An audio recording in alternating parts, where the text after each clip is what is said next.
గద్వాలలో కేటీఆర్ వ్యాఖ్యలకు MLC Addanki Dayakar counter ఇచ్చారు. ఆయన గొంతు చించుకున్నా బట్టలు వెప్పుకున్నా తెలంగాణ ప్రజలు నమ్మరని అన్నారు. పార్టీ ఫిరాయింపులపై ఆయన ఆమరణ నిరాహారదీక్ష చేసిన జనం కన్నెత్తి కూడా చూడరని ఎద్దేవా చేశారు. 100 ఎలుకలు తిన్న పిల్లి కాశీయాత్రకు పోయినట్లు కేటీఆర్ గద్వాల పోయారని విమర్శించారు. 3 ఎంపీలు 16 మంది ఎమ్మెల్సీలను బీఆర్ఎస్లో చేర్చుకున్నప్పుడు కేటీఆర్ ఆ సంగతులు తెలియవని ప్రశ్నించారు దయాకర్. తమ సీఎం దమ్మున్న వ్యక్తి కాబట్టే తొడగొట్టి ఓడించి ఫామ్ హౌస్లో పడుకోబెట్టారని ఘాటు వ్యాఖ్యలు చేశారు.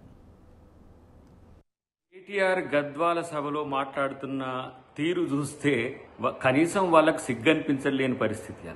39 మంది ఎమ్మెల్యేలని, 3 ఎంపీలని, 16 మంది పైచిలుకు ఎమ్మెల్సీలను, వివిధ పార్టీలకు సంబంధించిన వాళ్లను బీఆర్ఎస్లో చేర్చుకున్నప్పుడు ఎటుపోయింది మొహం?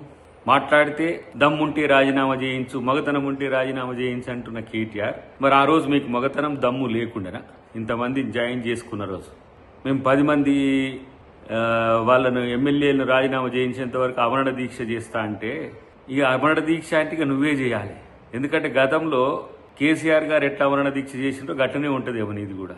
కానీ హైకోర్టుకు పోయినావు, సుప్రీంకోర్టుకు పోయినావు, సుప్రీంకోర్టు ఒక రూలింగ్ ఇచ్చింది, అది స్పీకర్ దాని మీద చర్చ చేస్తున్నాడు. అయినా కూడా ఈ రెచ్చగొట్టే ధోరణి ఎందుకు అని అంటే, ఇవాళ మీ అస్తిత్వం పోతుంది కాబట్టి. తెలంగాణలో కనుమరుగవుతున్న బీఆర్ఎస్ పార్టీకి నేను నాయకుడిని అనుకుంటే అది నీ భ్రమ. కానీ ఇలా తెలంగాణలో మీ పార్టీ పరిస్థితి ఎంత ఘోరంగా ఉందో కనీసం తెలుసుకోరు.